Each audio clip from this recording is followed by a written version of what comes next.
Hi, you guys. It's Emily from Kidlit Book Club. I am here to talk to you about the theme of orphans and the state of orphanhood seen commonly in children's literature from the 1700s all the way until the very modern day with a very popular book we all know and love in series, Harry Potter. So, orphans in children's literature, where are they? Why do they exist? Why are there so many? Why is it so popular? Why are there orphans everywhere? So, very popular children's series, the Boxcar Children, recently done in these new books.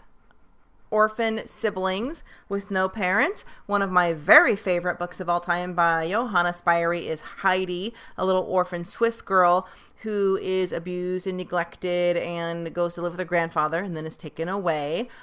Orphan Girl. We have, of course, the fun, wonderful books, The Series of Unfortunate Events by Lemony Snicket, where the children are orphans, their parents are killed in a fire, and they lose their house and their belongings and everything.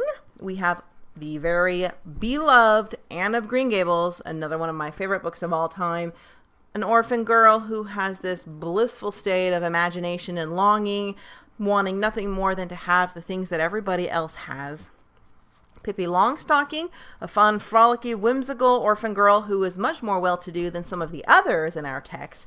And we have Peter Pan by J.M. Barrie, of course, with Peter Pan, Orphan Boy. We have the Lost Boys who are orphans or just away from their parents, taken away, living in some kind of great denial. We have books like The Happy Orphaline, where the girls are orphans living in an orphanage. Very famous books, or also movies like Pollyanna. Books like Tom Sawyer. We have Rebecca of Sunnybrook Farm, Little Orphan Annie, Oliver Twist. And then we have a modern Rooftoppers about some orphans that sort of creep through the night in London through the rooftops. And we have books, too, where you have motherless children, so sort of half orphans, where they're just being raised inadequately even by their fathers. We have the very popular series, which I adore, the Penderwicks series, of course, where they have no mother, the four sisters. We have The Princess and the Goblin, where Irene, the princess, has no mother, just the king father. We have Coraline, and these kind of books, the parents are just disappeared or vanished or not in the picture. So they're on their own to take the adult journey. Coraline's parents are sort of kidnapped and put into, I think it's a snow globe. And in The Phantom Toll Booth, the parents are referred to. He has parents, but they're nowhere to be seen. And he gets sent into this other land by himself to take his journey. And we have books like What Katie Did, where Katie is motherless. There are 5 or 6 siblings, just with the father who works and a very mean kind of a nanny. Or I think it's her auntie. And books like The Water Babies by Charles Kingsley, where we have Tom, the chimney sweep orphan. So, I mean, it seems like most of the orphan stories that I have referred to, the orphans are girls.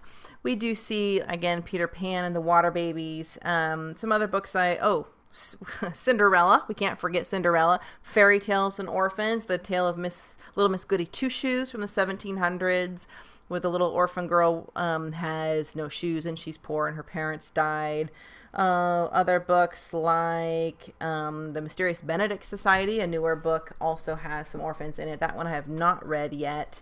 So the list goes on and on and on. I was just seeing if I have any other books around.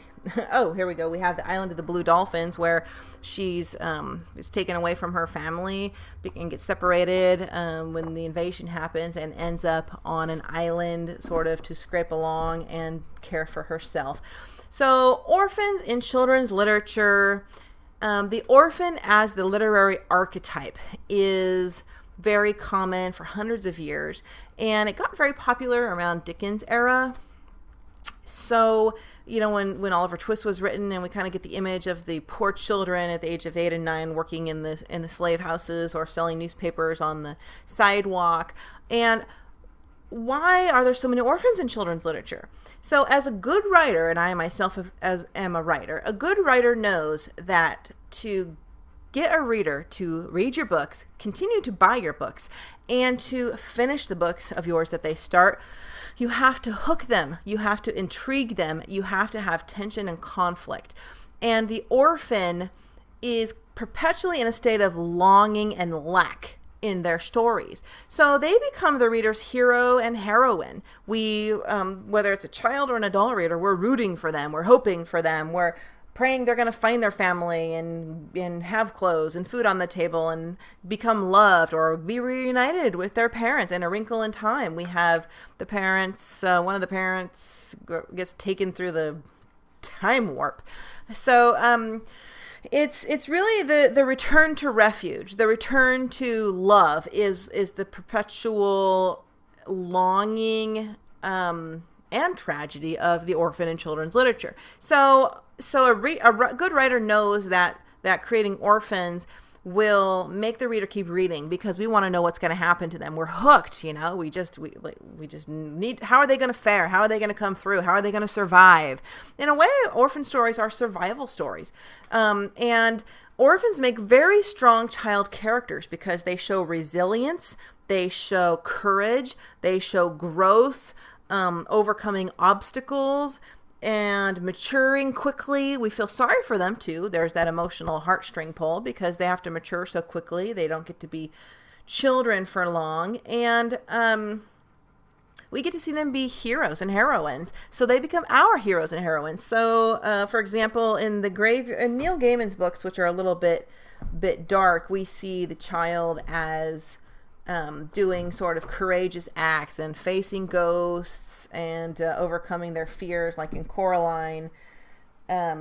So the orphans in children's literature, we bond with them. We bond with the characters, and it makes for great reading. If you can't establish an emotional connection as a writer with your reader, regardless of the age, you lose interest.